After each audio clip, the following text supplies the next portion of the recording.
Hey, what's up guys? Welcome to the Cinderella Diaries. I'm coming back with another video in my PJs. What's up? I want to talk about moving past rejection in your writing career.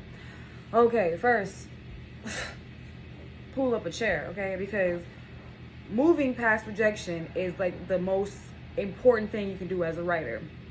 I didn't think I was going to get rejected so much. When I first started writing, when I was like 18 years old, I started writing blogs and, writing short stories and trying to get them published around that age. And I mean, I didn't realize how hard it was to be a writer. Like, you got to get it edited, you got to make sure it sounds good, you got to come up with the stories, all these different type of things that you have to do.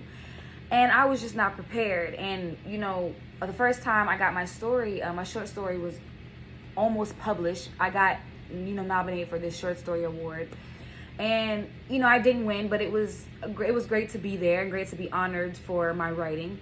But I realized the stories that did get accepted, they were just like these deep stories that like had like just deep meanings and stuff. And my story was like this woman going to New York and finding the love of her life, and her mom was like bothering her about the love of her life. Like that, my story was like really simple romantic comedy type of vibe. And so I remember just being rejected and not winning, and I was like, okay, like, and then I didn't win, but it made me feel good, to be able to do that, to put my writing out there, to sit down, be criticized by my peers and by professors on my work. It was really life-changing for me, and it made me want to become a writer. So I decided to start blogging, and I had like numerous of blogs because one minute I wanted to talk about this and that, and then I just finally honed on to my blog that I have now, Simone's Journal, which is all about pop culture and lifestyle. And before then, I was just like always trying to find my way. And I submitted like different synopses to different people, and they were saying no. I've been doing like different webinars and talking to different producers. I did talk to a producer, his name was Nat Mendel, and he did produce a lot of cool movies and helps with a lot of cool movies. And I can't remember which one. I think there were a lot on Netflix, like they're known movies he was a part of. But we just had a conversation about my script and different things like that, and what it needed, and just being like hearing what, that I'm an amateur a little bit and I had to work hard on it. It was really hard because I was not expecting it to be this hard. But, I sent out a story last year, and I was hoping to like get an editor to come and ask for my manuscript. They didn't, and it kind of hurt my feelings. I mean, there are a lot of people who tried to like offer me writing gigs that didn't go anywhere. They just wanted to use my work just to make themselves look better. And it was just, it was trial after trial after trial after trial. And I kept getting rejected. And I just was like, man, I don't know what I'm going to do. So I decided to write for Wattpad. And Wattpad I started 4 years ago, and I was like, I'm not, nobody really knows about Wattpad. And like before, it wasn't really popping. Now, like, they're getting like a lot of writers are getting deals with Netflix and things like that. So now it's like becoming really abundant. But before, it was like no opportunity, and nobody was reading my stories. I remember I had like one or two people, and I was like, I'm never going to get, like, people are never going to read my stories. And eventually I just started posting more stories. And eventually I got up to my first 1K, and it was on Halloween Baby, and it was about a romance story for Halloween. And I was challenging myself. I was like, I love Halloween. There's never been like a romance story for Halloween. And I decided to challenge myself, and I did that, and it was fun. I've been writing for Wattpad for 4 years now, and I haven't been doing it consistent like I should because I've been busy doing other things, school and all that other good stuff. And it's just been crazy. I didn't realize how much it would take to be a writer, but I spend a lot of times writing posts on Facebook, blogging, and different things like that, and sending out articles to people, and just trying to get my feet wet and what to expect in the industry. And now that I've perfected my craft with, I'm still learning, but in a sense I perfected my craft with Harvard, with persuasive writing and public speaking certification. I feel more confident about going after things, going after bigger, editors and bigger, and telling bigger stories, and changing my voice a little bit, and writing movies and short films instead of just sticking to one medium. And I'm excited. I can't wait to see where this heads. But just if you're going through the process of being rejected, just know, like, it's not going to last forever. Just keep writing. Whatever you do, keep writing and focus on the dream. Write your goals down.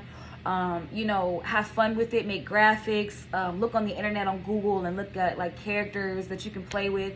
I remember just like, okay, I want to write an interracial romance about being in Italy or something. So I would look up cute little interracial couples in Italy, and it would inspire me, and just get a story. And I would like watch interracial movies and little things like that, just to stay inspired, even though people weren't reading my stories, or I was being rejected, or people in the comments saying I need to work on my grammar, or it's not, the stories all over the place. Whatever the case may be, I just kept moving forward and kept telling myself that I was going to get to where I needed to be eventually.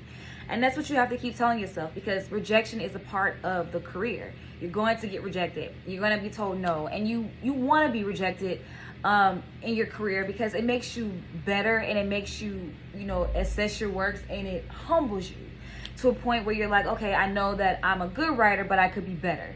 And I'm always thinking that, even if when I'm published, even when people are saying it's good, I'm always thinking, oh, I could be better, because it keeps me humble and it keeps me hungry. And I think that that's what the rejection process does for writers. It just keeps us hungry. So just keep going and keep going and keep going and keep going, because eventually you're going to find the editor that wants to work with you. You're going to find the publication that wants to work with you. Even if you self-publish, a lot of people do self-publish because they like to have their own, creative control over their work. I self-publish all the time, and it's cool and everything. I would love to find a publisher. I'm actually looking for one, and an editor too. But right now, I just like having control of my work, and not taking it so seriously, and not stressing out that if it's not perfect. Just like realizing, okay, I'm self-publishing, I'm gonna take time, and eventually, somebody's going to love my work and want to work with me. And that's just what you have to do. Just keep writing. That's the main goal. Keep writing. Keep researching what you want out of your writing career, who you want to work with. Go big or go home. If your dream is to work for Netflix, go big or go home. Wattpad is a good medium for that, because they do give out deals to writers that their movies come to Netflix. I mean, that has been, a fact. The author to The Boys I Loved, or To the Boys I Once Loved, or something like that, she was started off in Wattpad, and now she has 2 movies on Netflix, and that can turn out to be exactly what you want. Look at Stephenie Meyer's career. She wrote amazing Twilight books, and now it turned into a movie. And I know a lot of times people want to just, keep the writing pure and keep the book industry pure, but movies are a great medium for your books, and always just have that in the back of your mind. Even if it gets rejected, just always, maybe it got rejected as a book, it could get the go as a script, or a movie script or a television script. So just stay open to that, because you never know. And even if it gets rejected, take it back and work on it, and take the notes that they give you and see what you need to change. Don't always think that it's just, it's something that it's something that's telling you that you're a failure and that you shouldn't be a writer. It's not that. It's just, I think people, they see potential in you and they want you to be better. There's some people who aren't great writers, but it is what it is. But there's some people who just have the talent and who have it. And if you're watching this video, you obviously have the talent. And even if you are just starting off and it sucks and you're young, just be young. Use your young voice. Use your young voice, and try to connect to people with what you're talking about now. If you're a high school girl and you're going through all the ups and downs in high school, write a high school romance. Write a young adult romance. If you're my age, I'm almost 30.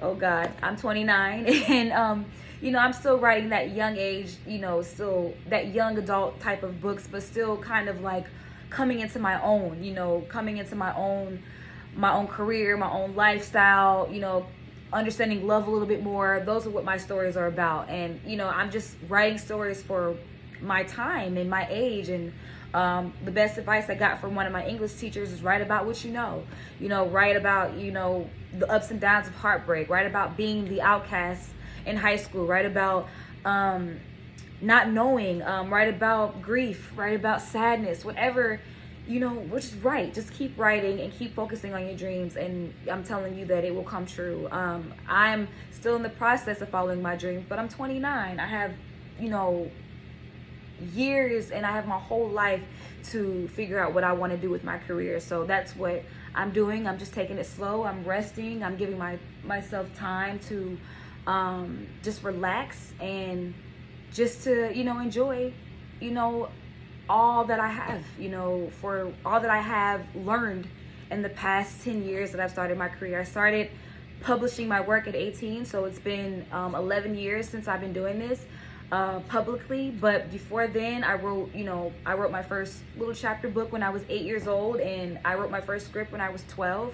And I just kept going and kept going, and I knew that this is what I wanted to do for the rest of my life. I didn't know what I was going to do with it. I knew I wanted to be a part of writing and acting and drama and the arts and culture, different things like that, but I didn't know what to expect, and it was a lot. And that's why I am focusing on my wedding planning career and different things like that, because I know that that's going to have a consistent consistent financial gain.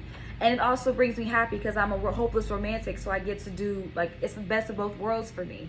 And I also still get to write, you know, focus on my writing with my blog and Simone's Journal and with my books on Wattpad. And I'm going to continue to keep doing that and continue to keep writing and keep focusing on the dream.